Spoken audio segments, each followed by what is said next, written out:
रामकृष्ण हरी. आज आम्हाला एकादश आहे. तर भगवान परमात्म्याची सेवा करत असताना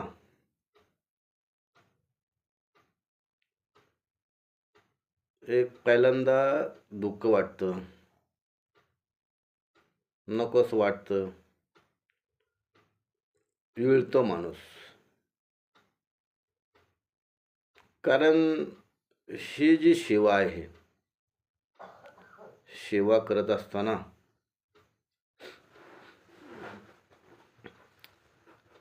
हे ज्या न्यायाप्रमाणे हे दिसणारी जी सेवा आहे, दिसणारी सेवा म्हणजेच कृती आहे. आज परिस्थिती सर्वांना माहिती आहे की प्रपंच करत असताना पुढं दिसतंय, स्वार्थ आहे, फायदा ह्या हेतूने माणूस रात्रंदिवस कष्ट करत राहतो. ह्यातून मिळणारा जो फायदा म्हणजे पैसे, ह्याच्यासाठीच कष्ट केले जातं, ते दिसतंय म्हणून. आणि परमार्थ करत असताना दिसत नाही, पण आहे निश्चित आहे. उदाहरण द्यायचं झालं तर विद्युत तार आहेत, वीज ही दिसत नाही, पण आहे ही ज्यावेळेस बल्ब लावल्यानंतर प्रकाश दिसतो, पण त्या विद्युत तारेतून जी का विद्युत वाहते ही दिसत नाही. दुसरं उदाहरण झालं द्यायचं तर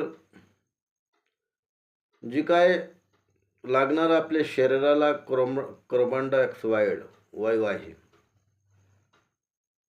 हे दिसत नाही, पण तो वारा घेतल्याशिवाय जगू शकत नाही. जर समजा श्वास घेत असताना हा जो वारा आहे दिसत नाही, पण ऑटोमॅटिक घेतल्यानंतर तो पुरवठा त्या हृदयाला होतो, आणि त्यामुळेच आपण जिवंत आहेत. म्हणून त्यासाठी ही भक्ती तशी आहे. भगवंत हा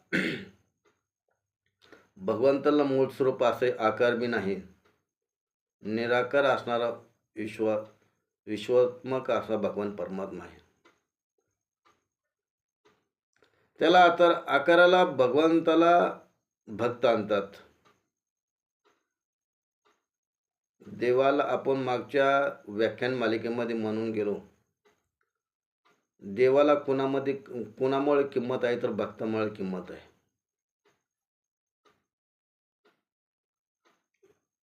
भक्त जर नसेल तर देवाला किंमत नाही. मस्त जगत व्यापक आहे, सर्व चालविणारा आहे, प्रकाश देणारा आहे, शरीर चालविणारा आहे, विश्व चालविणारा आहे, पण भक्तच नसेल, त्याची गुणगान गाणारा कोणीच नसेल, तर त्याला काही किंमत आहे? किंमत राहू शकत नाही. तशी भक्ती करत असताना भगवान परमात्मा एक वृक्ष आहे, आणि वृक्ष म्हणजे आम्ला एकादश. तो वृक्ष असणारा छाया देतो, छायेमध्ये आपल्याला शीतलता होते. शीतलता मिळण्यामुळं समाधान वाटतं, तृप्तीची झोप येते त्या झाडाखाली झोपल्यानंतर. आणि ते झाड असणारं आंब्याचं झाड डेरेबाज असतं, आणि त्याला आंब्याला आंब लागलेलं असतं, लागायला चालू झालेलं आहे, दिसू लागलेत. नीटकाच फलश्रुती ते आंब्याचा भार येऊ लागलेला आहे. आंबा खायला पहिल्यांदा तुरट लागतो.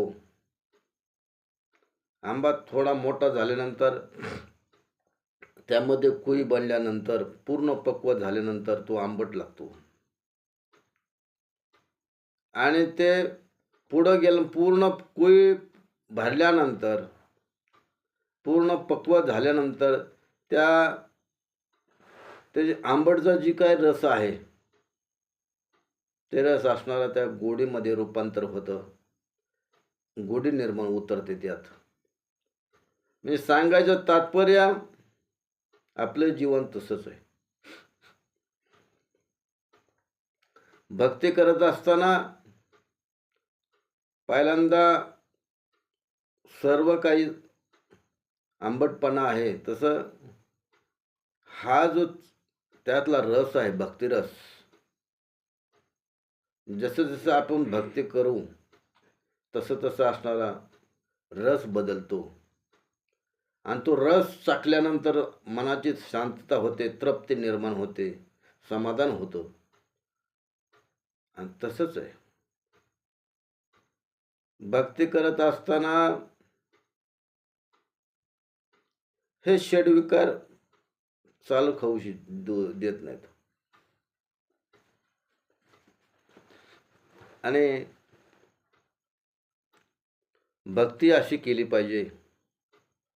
भगवंता चरण आज 15 दिवसाची एकादश आलेली आहे. आपल्या मनामध्ये जे गुण आहेत, दुर्गुण विचार, तो सोडण्याचा दिवस म्हणजे एकादश.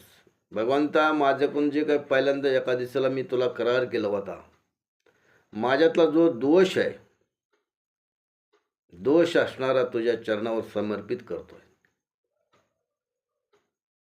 आणि परिस्थिती अशी होत असते की एक दोष संपुष्टात आला की दुसरा दोष वर तोंड काढतो. असं करता करता आपल्या मागच्या जन्मीचं संचित जर असेल, तो माणूस ब्रेक विचाराने बदलला जातो, दोष त्याच्या संपुष्टात येतात.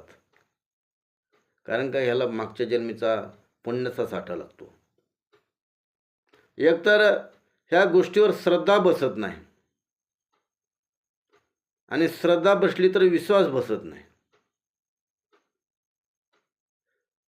आणि एवढा विश्वास आला तरी भाव फुलत नाही. लय भानगड आहे यात.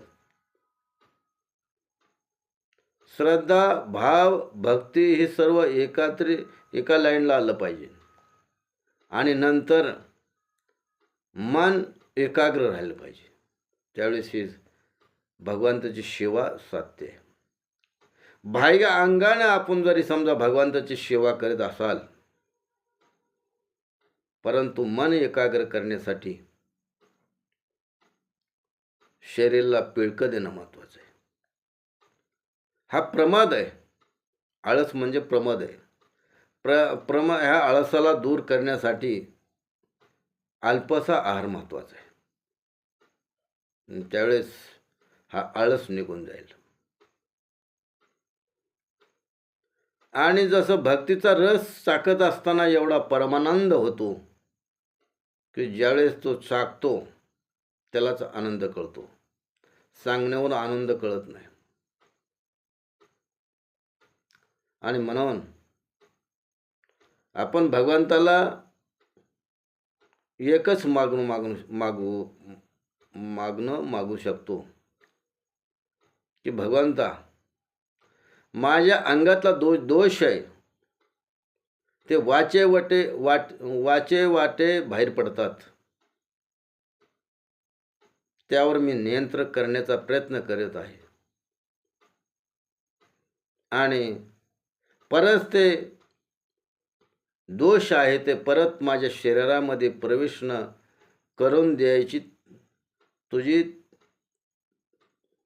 हे तुझ्यावर मी सोपवतोय. आणि म्हणून हे षडविकार एवढं दोष वाईट आहेत, भल्यांत या षडविकारानं वाटोळं केलंय. मोठमोठ्यांचं असणारं तपश्चर्या भंग झालेले आहेत. 12 वर्ष तपश्चर्या करून परत शून्यावर आलेले आहेत. कारण का, इतकं विकार शत्रू वाईट आहेत. म्हणून ह्याच्यापासून सावध राहण्यासाठी भगवंताला साकडं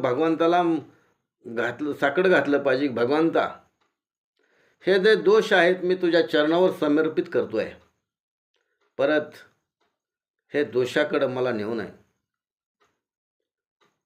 हा जो अहंकार आहे, अहंभाव आहे, संत मंडळी मागतात हे जग अज्ञानी आहे, ह्याला तुझं ब्रह्मज्ञान कळत नाही. तर भगवंता तुझी लीला कळण्यासाठी यांना सद्बुद्धी दे. ह्यांच्या अंगातनं दोष अहंकाराचा वारा न लागो राजसा.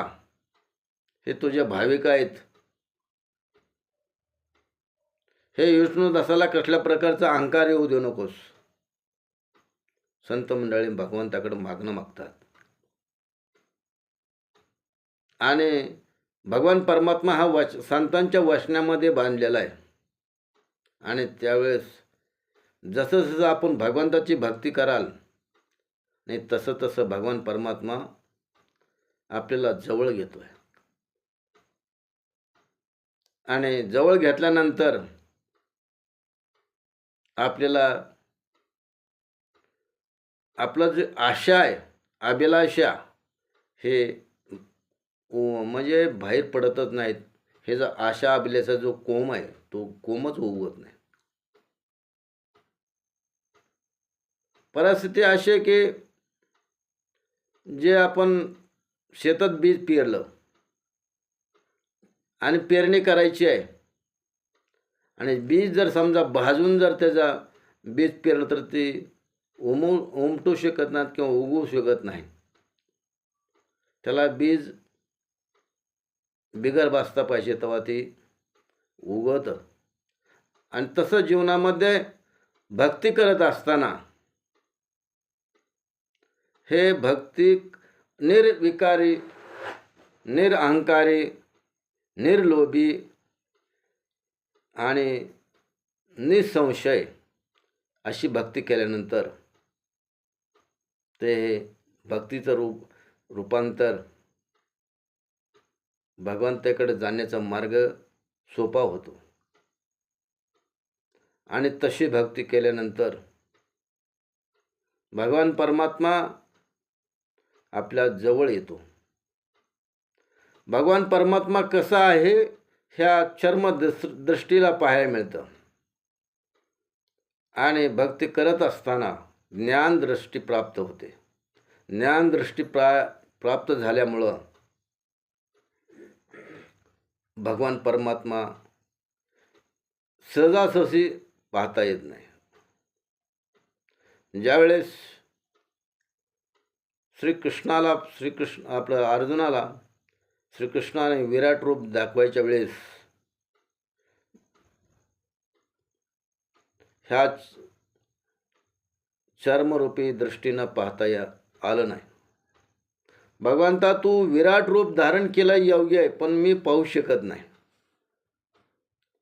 त्यावेळेस भगवंताने ज्ञान दृष्टी त्या ठिकाणी दिलेली आहे. आणि ज्ञान दृष्टी दिल्यानंतर श्रीकृष्णाचं विराट रूप अर्जुनाला पाहायला मिळालं. आणि ज्यावेळेस विराट रूप पाहिल्यानंतर भगवंत कसा आहे, चराचरामध्ये व्यापलेला आहे आणि सर्वांत ठिकाणी माझी उपस्थिती कशी आहे हे सिद्ध करून दाखवण्यासाठी भगवान परमात्म्याला एवढं अर्जुनाला विराट रूप दाखवायची पाळी आली. इतका मोहपाशमध्ये अर्जुन होता. जवळ असताना सुद्धा भगवंता कसा आहे ज्यावेळेस अज्ञानामध्ये असलेला अर्जुन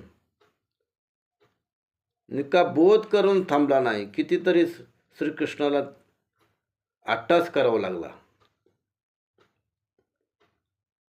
त्यावेळेस अर्जुन असणारा मोहपाशातून बाहेर आला आणि ज्ञानदृष्टी प्राप्त झाली.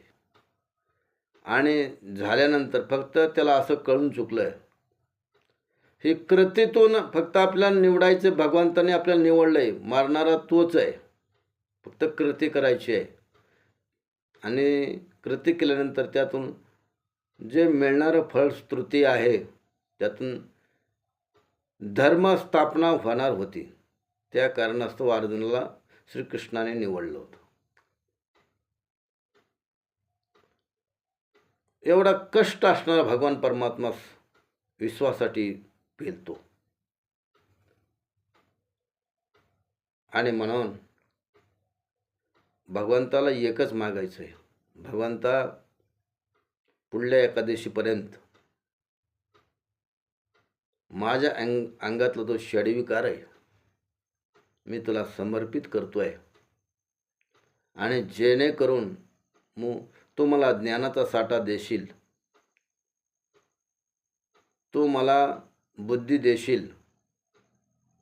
पण मी हे ज्ञानी आहे, पुरविणारा सर्व तू आहेस, हीच रीत राहिली पाहिजे. आणि म्हणून ही आपण मागणं भगवंताच्या चरणी समर्पित करूया आणि भगवंताला ही मागूया. रामकृष्ण हरी. वसुदेव सुतं देवं कंसचानूरमर्दनं देवकी प्रमानंदं कृष्णं वंदे जगद्गुरु.